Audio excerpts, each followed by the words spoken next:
नमस्कार, आप देख रहे हैं न्यूज़ वन इंडिया। मैं हूं आपके साथ सपना शर्मा। शुरुआत बड़ी खबर से करते हैं। दिल्ली से बड़ी खबर मिल रही है, जहां 26 अगस्त को बेंगलुरु जाएंगे पीएम मोदी।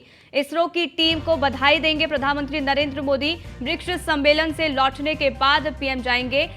अभी दक्षिण अफ्रीका के दौरे पर प्रधानमंत्री नरेंद्र मोदी हैं, लेकिन जैसे ही वो इंडिया पर आएंगे सबसे पहले बेंगलुरु जाएंगे और यहां पर इसरो को बधाई दी जाएगी, क्योंकि इसरो ने इतिहास रच दिया है। आपको बता दें कि साउथ पोल पर यहां पर लैंडर की सॉफ्ट लैंडिंग हो चुकी है। अब तमाम तरीके के सर्च इसरो के द्वारा किए जाएंगे। इसी बीच पूरा देश इसरो को बधाई दे रहा है और अब यहां प्रधानमंत्री नरेंद्र मोदी भी बधाई देने सीधा बेंगलुरु पहुंचेंगे। हालांकि आपको बता दें कि जब ये पूरा लैंडिंग का कार्यक्रम चल रहा था, पूरा देश निगाहें लगाकर बैठा हुआ था, तो उस समय आपको बता दें कि दक्षिण अफ्रीका से प्रधानमंत्री नरेंद्र मोदी वर्चुअली जुड़े थे।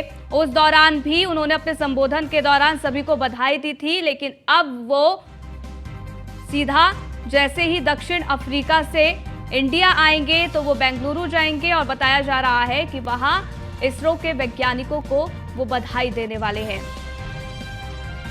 फिलहाल ब्रिक्स शिखर सम्मेलन में उनकी मौजूदगी है और लेकिन उससे जैसे ही वो लौटेंगे उसके बाद सीधा बेंगलुरु जाएंगे। इसरो की टीम को प्रधानमंत्री नरेंद्र मोदी बधाई देंगे। एक इतिहास जो भारत के नाम साउथ पोल पर यहां पर अपने लैंडर को सॉफ्ट लैंडिंग कराने वाला भारत पहला देश दुनिया का बन चुका है और एक बहुत बड़ी उपलब्धि जो है वो इसरो ने हासिल की है, हमारे देश ने हासिल की है। प्रधानमंत्री नरेंद्र मोदी हालांकि इस दौरान जरूर वर्चुअली जुड़े थे और इस दौरान उनका संबोधन भी हुआ था। अपने संबोधन के दौरान भी उन्होंने बधाई दी थी और कहा था कि अब वक्त है सूरज की ओर जाने का। इसके साथ ही प्रधानमंत्री नरेंद्र मोदी ने कहा था कि चंदा मामा दूर नहीं, अब चंदा मामा टूर के हैं। तो यहाँ पर तमाम तरीके की बातें प्रधानमंत्री ने कही थी, बधाई दी गई थी, लेकिन अब बताया जा रहा है कि जैसे ही दक्षिण अफ्रीका से भारत लौटेंगे प्रधानमंत्री नरेंद्र मोदी, उसके बाद वो बेंगलुरु जाएंगे और वहां पर इसरो के तमाम वैज्ञानिकों को वो शुभकामनाएं देंगे, बधाई देंगे। पीयूष तिवारी हमारे संवाददाता जुड़ गए, उनसे जरा जानकारी ले लेते हैं।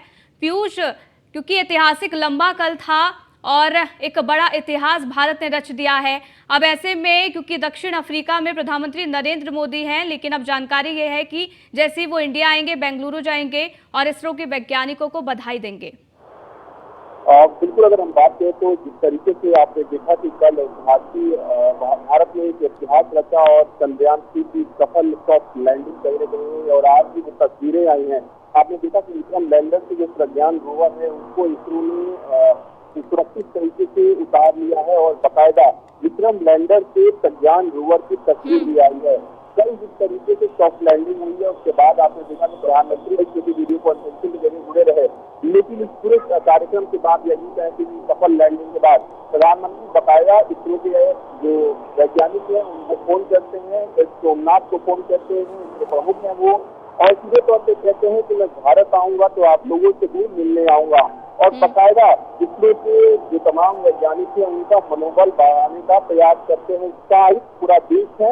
इसके साथ ही 26 अगस्त को बताया जा रहा है कि प्रधानमंत्री नरेंद्र मोदी इसरो पहुंचेंगे, इसरो मुख्यालय पहुंचेंगे और वहाँ पे तमाम जो वैज्ञानिक जो लोग यहाँ पे जिन वैज्ञानिकों ने चंद्रयान को बनाने में जिन वैज्ञानिकों की महत्वपूर्ण भूमिका रही है उनसे मुलाकात करते हुए नजर आएंगे। क्योंकि वो दौर भी आपने देखा कि जब चंद्रयान को किसी कारणवश असफल हो गया, हालांकि चंद्रयान 2 ने भी कई सफलताएं हासिल की, कई चीजों को सीखने का प्रयास चंद्रयान की वजह से कहीं ना कहीं इसरो के वैज्ञानिकों को मिला, लेकिन दिन बहुत असफलता उस दौरान मिली। तो आपने देखा कि इस दौर में शिवन के साथ किस तरीके से प्रधानमंत्री गले मिलते हैं और कहीं कहीं भांडत कराते हैं अगली बार चाहिए और करीब 4 साल का वक्त बीतता है और चंद्रयान की सफल लैंडिंग जो है वो कहीं कहीं चंद्रमा पर होती है, क्योंकि अभी 13 से 14 दिन का वक्त बचा है जब पूरी तरीके से वहाँ पे पता लगाने की कोशिश की जाएगी कि चंद्रमा पर क्या कुछ मौजूद है। सबसे बड़ी बात है कि प्रधानमंत्री नरेंद्र मोदी क्योंकि लगातार इसरो के तमाम वैज्ञानिकों के संपर्क में रहते हैं, पल पल की जानकारी लेते हैं और कहीं ना कहीं पूरा देश उत्साहित है। न सिर्फ देश की बात करें बल्कि पूरी दुनिया की नजर इस पर बनी हुई थी और आपने देखा कि दुनिया के कई देशों ने कल भारत की तारीफ की है। तो निश्चित रूप से भारत के लिए एक बड़ी उपलब्धि है क्योंकि साउथ पोल पर पहुंचने वाला बिल्कुल, और यहाँ पर फोन पर बधाई भी एस सोमनाथ को दी थी पीयूष। अब ऐसे में इसरो वो पहुंचेंगे और इस दौरान वैज्ञानिकों को वो बधाई देते नजर आने वाले हैं। अपने आप में वो तस्वीरें भी बेहद खास हो जाएंगी। बने रहिएगा, आगे भी आपसे अपडेट लेंगे। दिल्ली से खबर है जहां आपको बता दें कि भारतीय कुश्ती संघ की सदस्यता इस दौरान सस्पेंड हो गई है। जी हां, आपको बता दें कि 45 दिन में चुनाव नहीं होने पर सदस्यता सस्पेंड हो गई है। यूनाइटेड वर्ल्ड रेसलिंग ने भारतीय कुश्ती महासंघ की सदस्यता को सस्पेंड कर दिया है।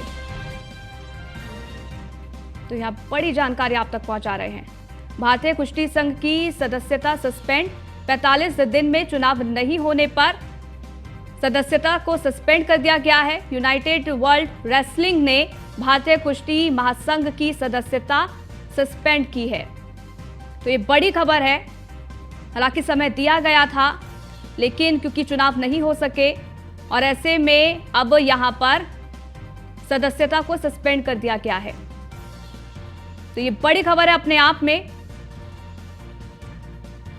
बृजभूषण शरण सिंह, आपको बता दें कि वो अध्यक्ष थे, लेकिन उस दौरान उनका कार्यकाल पूरा हो गया। लेकिन उसके बाद जिस तरीके से तमाम तरीके के आरोप उन पर लगे, उसके बाद यहां पर चुनाव जरूर होने थे, लेकिन 45 दिन बीत जाने के बाद भी चुनाव नहीं हुए, जिसके बाद अब सदस्यता सस्पेंड हो गई है।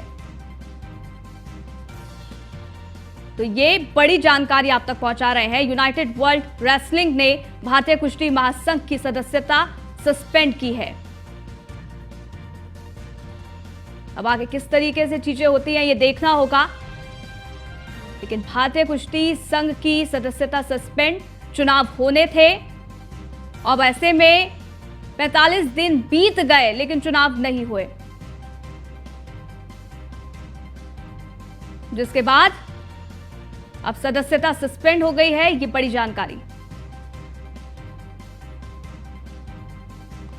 तो अपने आप में ये खबर बेहद अहम है, बहुत बड़ी है। यूनाइटेड वर्ल्ड रेसलिंग ने भारतीय कुश्ती महासंघ की सदस्यता सस्पेंड कर दी है। चुनाव का वक्त जरूर दिया गया था, लेकिन कई दिन बीत गए, 45 दिन बीत गए, लेकिन चुनाव नहीं हो सके, जिसके बाद सदस्यता सस्पेंड कर दी गई। आपको बता दें कि बृजभूषण शरण सिंह जो कि अध्यक्ष थे, उसके बाद उनका जब कार्यकाल पूरा होता है तो वो पद खाली रहता है।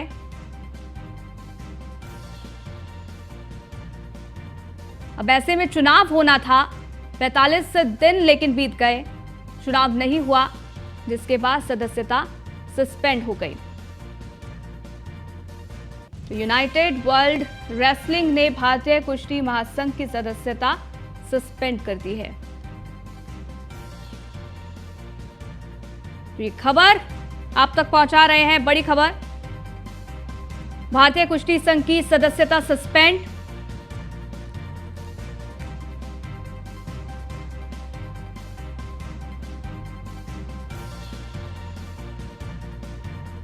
और ये जो बड़ा फैसला लिया गया है वो यूनाइटेड वर्ल्ड रेसलिंग ने लिया है।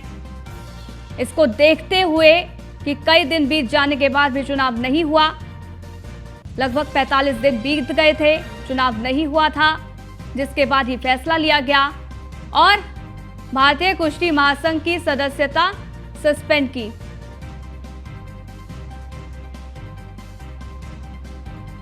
पीयूष तिवारी हमारे संवाददाता जुड़ गए, उनसे ज्यादा जानकारी लेते हैं। पीयूष, ये बड़ी खबर है जहां यूनाइटेड वर्ल्ड रेसलिंग ने भारतीय कुश्ती महासंघ की सदस्यता सस्पेंड की है।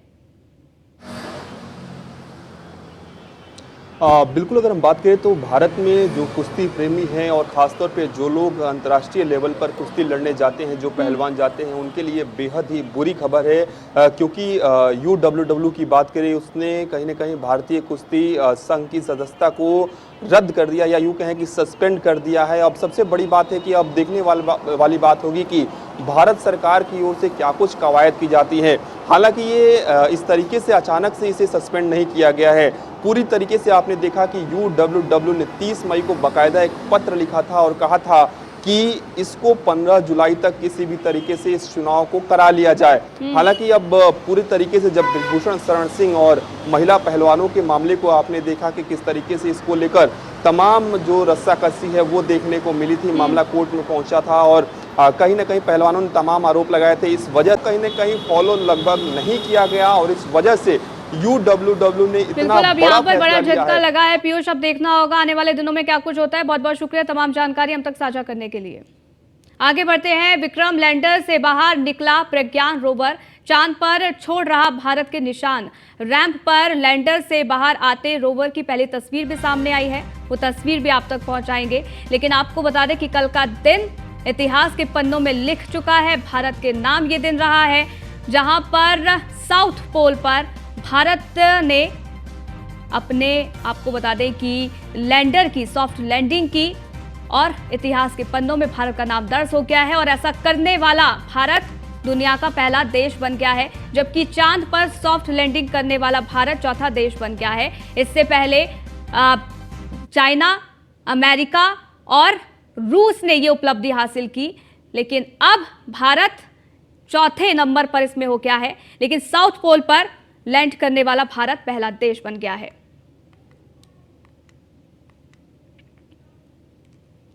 मणिपुर हिंसा मामला, और आपको बता दें कि मणिपुर के सीएम एन बीरेन सिंह का दिल्ली दौरा है। मणिपुर के सीएम अमित शाह से कर सकते हैं मुलाकात। अमित शाह को राज्य के हालात की जानकारी यहां सीएम देंगे। तो बड़ी खबर है जहां मणिपुर में हिंसा का ये पूरा मामला है और इस दौरान अमित शाह को राज्य के हालात की जानकारी यहां सीएम देते नजर आएंगे। किस तरीके के हालात बने हुए हैं, क्या स्थिति सामान्य है या नहीं, ये तमाम जो जानकारी है वो अमित शाह तक पहुंचाएंगे मणिपुर के सीएम एन बीरेन सिंह। तो दिल्ली का ये दौरा अपने आप में बेहद खास और महत्वपूर्ण है। मणिपुर वो मामला, और आपको बता दें कि इस मामले को लेकर लगातार विपक्ष हमलावर रहा सरकार पर और ये मांग करता रहा कि सीएम को इस्तीफा देना चाहिए। हालांकि इसी बीच गृहमंत्री अमित शाह ने कहा कि अब वहां पर स्थिति नियंत्रण में है और लगातार प्रयास सरकार के द्वारा किए जा रहे हैं, प्रशासन के द्वारा किए जा रहे हैं, पुलिस अधिकारियों के द्वारा किए जा रहे हैं। अब इसी बीच मणिपुर के सीएम एन बीरेन सिंह का दिल्ली का दौरा है। अमित शाह के साथ वो मुलाकात करेंगे और इस दौरान राज्य के हालात की जानकारी वो देते नजर आएंगे।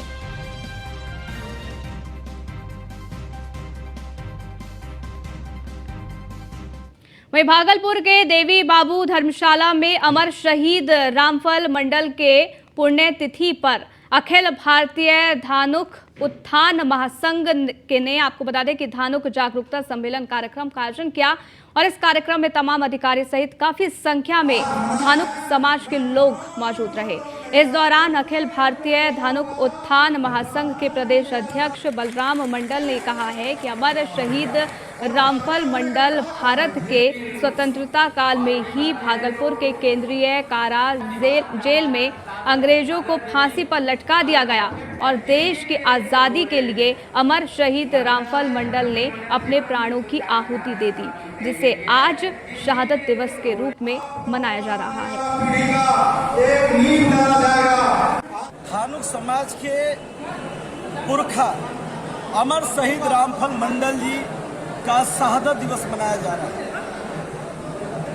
23 अगस्त 1943 ईस्वी को इनकी फांसी इसी भागलपुर सेंट्रल जेल में हुई थी और ऐसे स्वतंत्रता सेनानी जो अति पिछड़ा समाज धानुक परिवार से आते हैं, धानुक पुत्र हैं, उनका सम्मान आज तक राजकीय सम्मान नहीं मिल पाया।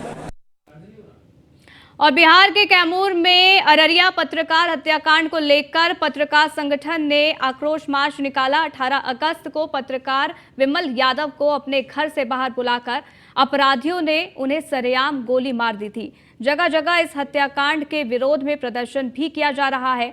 लोग आक्रोश मार्च निकालकर सरकार से पत्रकारों के लिए सुरक्षा की मांग कर रहे हैं। साथ ही पत्रकार के परिवार को मुआवजा और पत्नी को सरकारी नौकरी, साथ में 1 करोड़ मुआवजा देने की मांग की जा रही है।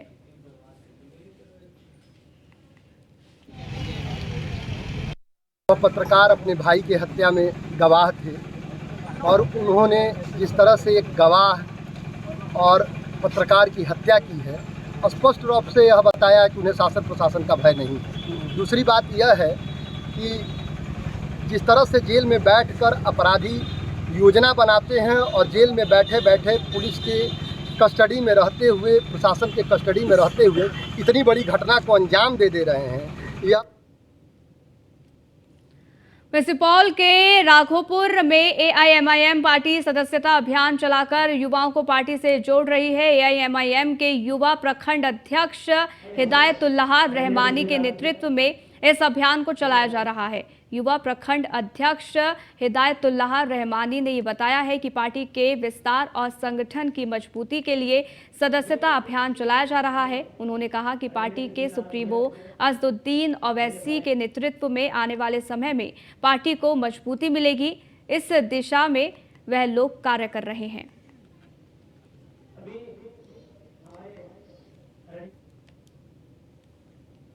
नवी मुंबई में गिरी 4 मंजिल इमारत का स्लैब। आपको बता दें कि नेरूल में 4 मंजिला इमारत के तीसरे मंजिल का स्लैब गिरा है और हादसे में कई लोगों के दबने की आशंका है। अभी तक हादसे में 2 लोगों की इसमें मौत हो चुकी है, कई लोगों के घायल होने की खबर है। हालांकि जैसे यह हादसा हुआ, अफरा तफरी का माहौल देखने को मिला। ये बड़ी खबर आप तक पहुंचा रहे हैं। हादसे में कई लोगों के अभी भी दबे होने की आशंका है, रेस्क्यू किया जा रहा है। बताया जा रहा है कि 2 लोगों की मौत हो गई है, लेकिन कई लोग अभी भी दबे हो सकते हैं। घायल होने की कई लोगों की उम्मीद है। हालांकि आपको बता दें कि जिन लोगों की मौत हुई है उनके शवों को पोस्टमार्टम के लिए भेज दिया है, लेकिन जैसे ही ये घटना घटती है, अफरा तफरी का माहौल वहां देखने को मिलता है। 4 मंजिला इमारत का स्लैब गिर गया और इसमें कई लोग दब गए हैं। ये तस्वीर आपको लगातार दिखा रहे हैं। इस हादसे में कई लोगों के दबने की आशंका है, रेस्क्यू किया जा रहा है।